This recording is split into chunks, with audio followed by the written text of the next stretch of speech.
Welcome back to the Learning Quest, powered by FocusQuest, your guide to navigating student life and leveling up your career. Hey everyone, today we're tackling one of the biggest missed opportunities for students, treating assignments like disposable homework. We're talking about how to turn your school projects into high-impact portfolio pieces. Exactly. If you spent 40 hours writing a research paper or building an engineering prototype, that should count for more than just a grade on your transcript. It should count for your first job. The fundamental shift here is realizing that employers want evidence, not just grades. Everyone graduates with a degree. The person who stands out is the one who can immediately show a hiring manager, here is how I think, here is what I built, and here are the tools I used. It's proof of skills, right? I love the point in the FocusQuest article that says a portfolio shows you've already applied classroom concepts to real-world problems. That's what employers notice. It helps you stand out in the crowded internship and job application pools. It absolutely does. The GPA only tells half the story. The portfolio tells the story of your capability. So, what types of assignments should we be looking for? Does everything qualify? Not everything, but more than you think. The article lists a few categories. Anything that involves creativity, depth, or real-world application is gold. Like a well-argued research paper? Yes, absolutely, especially if the topic is relevant to your career field. Design projects, slide decks, mock product designs, those are perfect for visual communication. But the best ones, the ones you must not ignore, are capstone projects or final year work. Those are usually the most comprehensive and polished anyway. Precisely. And here's a secret signal. If a professor gave you really high praise or even used your work as an example for the rest of the class, that's a huge indicator that it's portfolio worthy. Don't let that work collect digital dust. Okay, so I've identified my best papers and projects, but I can't just upload a file named Comms 401 Final Paper. Please don't. That's the most critical step, polishing.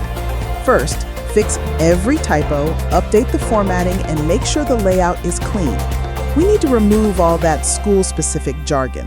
So I change Econ 302 project on inflation to something like economic analysis of post-pandemic inflationary drivers. Much better. That tells an employer exactly what they are looking at.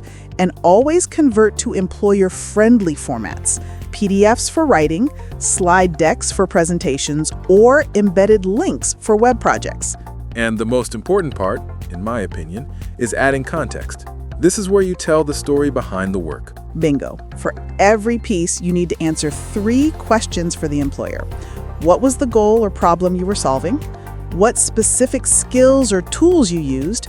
Mention Python, Excel, Canva, statistical analysis. Be specific. And what was the outcome or learning? Even if the result wasn't perfect, showing your growth mindset is highly valued. Let's talk about logistics. Where do students actually put this digital portfolio? You have great free options. Notion, Wix, Google Sites, or WordPress are super easy to use and require no coding skills. If you're a developer or data scientist, GitHub is your essential platform for showing code and version control. And for visual creators, use industry standards like Behance or Dribbble. And always make sure you ask teammates or professors for permission to share the work, especially if it includes their names.